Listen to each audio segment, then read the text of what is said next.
Friends, happy morning. பாருங்கள், நான் இன்றைக்கி ஒரு சைட் டிஷ் செய்கிறேன். அதுக்கு எண்ணெய் ஊற்றிருக்கேன், கொஞ்சம் கடுகு சீரகம் போட்டிருக்கேன். எண்ணெய் காஞ்சதும் போட்டு ஒரு காஞ்ச மிளகா ஒன்று போட்டிருக்கேன்.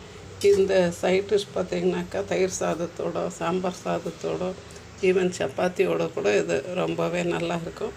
ரொம்ப ஹெல்த்தியானது கூட. இதுக்கு என்னென்ன வேணும்னுட்டுன்னு பார்க்கலாம். பாருங்கள் ஃப்ரெண்ட்ஸ், நம்ம கடுகு சீரகம்லாம் நல்லா பொரிஞ்சிடுச்சு. இப்போ நான் தட்டி வச்சுருக்க பூண்டை போட்டிருக்கேன். அடுத்து பார்த்திங்கன்னா இது மஞ்சள், பச்சை மஞ்சள். இங்கே எங்கள் பக்கம் இந்த பச்சை மஞ்சள் ரொம்பவே யூஸ் பண்ணுவாங்க. எல்லா பொரியல் கூட்டுக்கு எல்லாத்துக்குமே இது ரொம்ப யூஸ் பண்ணுவாங்க. பச்சை மஞ்சள் வச்சு தனியாகவும் ஒரு பொரியல் செய்வாங்க. அதை அடுத்த இதில் காமிக்கிறேன். இப்போ இதில் பூண்டும் நம்மளுடைய பச்சை மஞ்சளும் கொஞ்சம் நல்லா பொரிஞ்சுது. இதோட இப்போ வெங்காயம் சேர்த்தலாம்.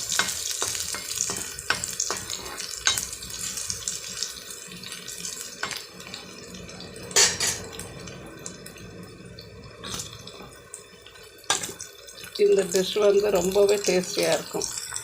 பாருங்க ஃப்ரெண்ட்ஸ், இப்போ நம்மளுடைய வெங்காயம் நல்லா பொரிஞ்சு வந்துடுச்சு.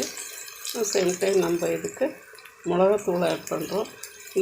மிளகாத்தூள் நம்மளுடைய காரம் நம்மளுடைய இஷ்டத்துக்கு ஏற்றாப்புல.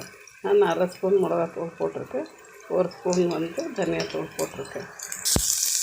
இப்போ இந்த மிளகாத்தூளும் தனியாத்தூளும் கொஞ்சம் வதங்கிடுச்சு. அந்த எண்ணெயிலே இப்போ நான் கொஞ்சம் கட் பண்ணி வச்சு தக்காளி சேர்த்துக்கிறேன். இதோட நான் இந்த சோம்பு கீரையும் வெந்தயக்கீரையும் நல்லா கழுவி கட் பண்ணி வச்சுருக்கேன், அதை சேர்க்குறேன். சோம்பு கீரை ஹெல்த் வைஸ் ரொம்ப நல்லது. சேம் டைம் வெந்தயக்கீரையும் பார்த்திங்கனாக்கா ரொம்ப நல்லது. வெந்தயக்கீரை கசக்காது. நம்மளுக்கு அது செய்கிறாப்பில் செஞ்சாக்கா அது டேஸ்டியாக இருக்கும். ரொம்பவே நல்லது கூட. இதுக்கு கொஞ்சம் லைட்டாக தண்ணி ஊற்றிக்கணும். இது கூட நான் கொஞ்சம் பச்சை பட்டாணி எடுத்து வச்சுருக்கேன், அதுவும் இதோட சேர்க்கணும். பாருங்கள் ஃப்ரெண்ட்ஸ், இப்போ நம்மளுடைய அந்த கீரைங்க நல்லா வதங்கிடுச்சு. இப்போ நான் ஒரு வெங்காயமும் தக்காளியும் கட் பண்ணி அரைச்சி வச்சுருக்கேன். கட் பண்ணி அரைச்சி வச்சுருக்கேன். அதை இதோடு சேர்த்துடலாம்.